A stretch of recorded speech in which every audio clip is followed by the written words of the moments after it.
Ауызашардың алғашқы күніне арналған ас мәзірін ұсынамын. Бисмилля деп бастаймыз. Қызып тұрған майға пиязымызды салып, қызарғанша қуырып аламыз. Содан соң етімізді, сәбізімізді салып, барлығын қуырып аламыз. Су құйып, толықтай қайнатамыз. Қайнаған соң жуып тазаланған күрішімізді салып, буы шықпайтындай етіп бетін жауып, толықтай пісіріп аламыз. 12 қасық пирогын дайындаймыз. Жұмыртқа, қант, сұйық май, сүт, ұн, қопсытқыш барлығын салып, жақсылап араластырамыз. Өзіміздің арнайы формамызға құямыз. 180 градуста 30 минут пісіріп аламыз.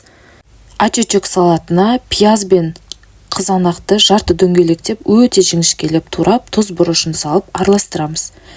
Ауызашарға дайындалған ас мәзіріміз дайын болды. Ұстаған оразаларыңыз қабыл болсын.